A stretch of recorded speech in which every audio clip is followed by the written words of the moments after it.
اعوذ باللہ من الشیطان الرجیم بسم اللہ الرحمن الرحیم۔ Cantt public women degree college, Jinnah town, Quetta, Cantt, class 7، مضمون اسلامیات۔ اور آج کا ہمارا اہم ٹاپک ہے حضرت فرید الدین گنج شکر رحمۃ اللہ علیہ۔ تو ہم اس کے بارے میں پہلے ان کے بارے میں پڑھتے ہیں کہ کیا ہے کہ آپ رحمۃ اللہ علیہ کا اسم گرامی مسعود ہے۔ فرید الدین آپ کا رحمۃ اللہ علیہ کا لقب ہے، لیکن زیادہ مشہور لقب گنج شکر ہے۔ البتہ عقیدت مندوں کی اکثریت آپ رحمۃ اللہ علیہ کو بابا فرید کے نام سے یاد کرتی ہے۔ آپ رحمۃ اللہ کی ولادت 29 شعبان کو 569 ہجری میں قصبہ کوتوال میں ہوئی۔ آپ رحمۃ اللہ کی ولادت کے چند سال بعد ہی آپ رحمۃ اللہ علیہ کے والد گرامی وفات پا گئے، اور آپ کی والدہ ماجدہ نہایت پرہیزگار خاتون تھیں۔ تعلیم و تربیت۔ آپ رحمۃ اللہ کی والدہ ماجدہ آپ کو ابتدائی تعلیم کے لیے ملتان لے آئیں، اور اس وقت آپ کی عمر 12 سال تھی۔ ان دنوں ملتان کا شمار علم و فضل کے عظیم ترین مراکز میں ہوتا تھا۔ ملتان میں سب سے پہلے رحمۃ اللہ علیہ نے قرآن پاک کا حفظ کیا، اور اس کے بعد تعلیم کے ساتھ ساتھ عبادات ریاضات میں بھی مشغول رہتے تھے۔ ملتان میں 6 سال قیام کیا، اس کے بعد مسجد میں کتابوں کا مطالعہ کرنے میں مصروف رہے۔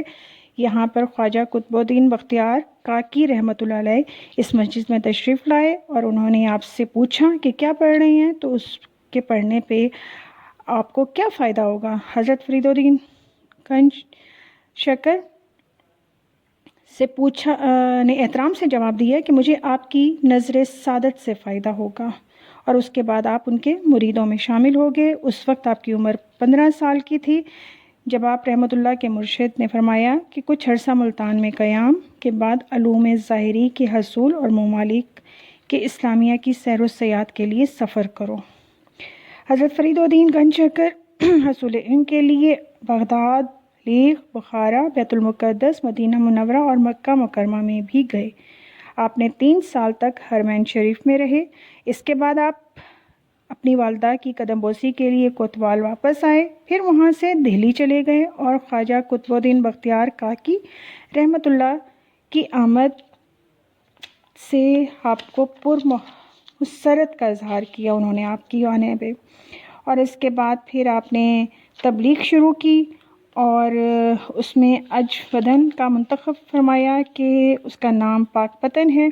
اس وقت سے شہر میں بت پرستوں کی اکثریت بہت زیادہ تھی، وہیں مستقل قیام کرنے کا فیصلہ کیا۔ لوگوں کو علوم اور ظاہری باطنی سکھانے میں مصروف ہو گئے۔ ایک دن آپ دریا کے کنارے وضو کر رہے تھے، کسی مرید نے کہا کہ حضرت دریا کا یہ پتن کیا ہے؟ پاک نہیں ہے۔ آپ نے فرمایا انہیں نہیں، آج سے یہ پاک پتن ہے۔ پتن کا مراد وہ جگہ، وہ علاقہ، یعنی وہ پانی پاک صاف نہیں ہے۔ تو پھر اس وقت آپ نے کہا کہ نہیں، یہ پاک ہے، تو اس وقت سے اس شہر کا نام پاک پتن پڑ گیا۔ یہاں کے لوگ جوگی تھے، توہم پرستی میں مبتلا رہتے تھے۔ آپ کی تعلیم کی وجہ سے وہ اسلام کی طرف مائل ہوئے، اور ساری زندگی اس علاقے میں لوگوں کو دین اسلام کی طرف متوجہ کرنے میں آپ نے گزار دی۔ آپ کے چند اقوال بہت مشہور ہیں جو مندرجہ ذیل ہیں۔ عزت تو شان عدل و انصاف میں ہے، ہنر اگر بے عزتی سے ملے تو بھی حاصل کرو، اس بات کی کوشش کرو کہ مر کر زندہ ہو جاؤ، دل کو شیطان کا کھیل نہ بناؤ، سب سے بڑا محتاج وہی ہے جس نے قناعت ترک کی۔ اس کے بعد آپ کی وفات کی بات آتی ہے تو حضرت فرید الدین گنج شکر 5 محرم الحرام 664 ہجری کو وفات پائی۔ وفات کے بعد آپ رحمۃ اللہ کی عمر 95 سال تھی۔ آپ رحمۃ اللہ کی نماز جنازہ مولانا بدر الدین اسحاق نے پڑھائی، اور بزرگان دین کی زندگی ہم سب کے لیے مشعل راہ ہے، تاکہ اس راہ پر چل کر ہم دنیا اور آخرت میں کامیابی حاصل کر سکیں۔ اس میں تفصیلی سوالات کے جوابات ہیں، وہ میں نے نشان لگائے ہوئے ہیں۔ اس کے بعد مختصر سوالات کے جواب ہیں، وہ بھی میں نے لگا دیے ہیں، اور خالی جگہ پر کرنی ہے، درست اور صحیح پر نشان لگانے ہیں۔ آپ کا اس طرح یہ چیپٹر کمپلیٹ ہو جاتا ہے۔ میرا خیال ہے آپ کو کافی حد تک اس بات کی سمجھ آ گئی ہوگی۔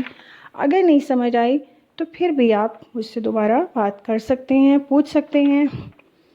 خوش رہیں۔ اللہ حافظ۔